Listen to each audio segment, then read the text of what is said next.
திருப்பத்தூர் மாவட்டம் திருப்பத்தூர் தாலுகா ஆதியூர் YDK திருமண மஹாலில் இன்று காலை 11 மணி அளவில் மகளிர் சுய உதவி குழுக்களுக்கு கடன் வழங்கும் விழா மாவட்ட ஆட்சித்தலைவர் தர்பராஜ் தலைமையில் நடைபெற்றது. மேலும் 460 மகளிர் குழுக்களைச் சேர்ந்த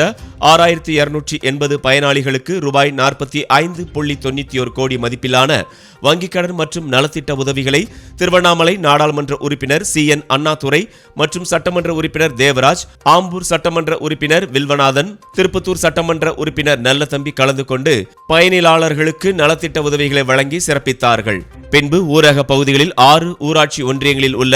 294 மகளிர் சுய உதவி குழுக்களுக்கு ரூபாய் 32.57 கோடி நேரடி வங்கிக் கடன், 4 ஊராட்சி அளவிலான குழு கூட்டமைப்புகளுக்கு ரூபாய் 1.70 கோடி வங்கி பெருங்கடன், 30 மகளிர் சுய உதவி குழுக்களுக்கு ரூபாய் 45 லட்சம் சமுதாய முதலீட்டு நிதி மற்றும் 15 பயனாளிகளுக்கு ரூபாய் 6 லட்சம் மதிப்பிலான வட்டார வணிக வள மையத்தின் தொழில்கடன் போன்ற நலத்திட்ட உதவிகளை வழங்கினார்கள். திருப்பத்தூர் மாவட்டத்தில் நகர்ப்புற பகுதியில் உள்ள 116 மகளிர் சுய உதவி குழுக்களுக்கு ரூபாய் 10.63 கோடி வங்கி நேரடி கடன், ஒரு பகுதி அளவிலான குழு கூட்டமைப்புக்கு ரூபாய் 50 லட்சம் வங்கி பெருங்கடன் வழங்கப்பட்டது. இந்நிகழ்ச்சியில் திட்ட இயக்குனர், மாவட்ட ஊரக வளர்ச்சி முகமை உமா மகேஸ்வரி, இயக்குனர் SS தனபதி, மாவட்ட ஊராட்சி குழு தலைவர் NKR சூரியகுமார், ஜோலார்பேட்டை சட்டமன்ற உறுப்பினர் தேவராஜ், ஆம்பூர் சட்டமன்ற உறுப்பினர் வில்வநாதன், திருப்பத்தூர் சட்டமன்ற உறுப்பினர் நல்லதம்பி மற்றும் உள்ளாட்சி பிரதிநிதிகள், அரசு துறை அலுவலர்கள், மகளிர் திட்டத்தினை சார்ந்த பயனாளிகள் மற்றும் 1000க்கும் மேற்பட்ட மகளிர் சுய உதவிக்குழு உறுப்பினர்கள் கலந்து கொண்டு சிறப்பித்தனர் என்பது குறிப்பிடத்தக்கது.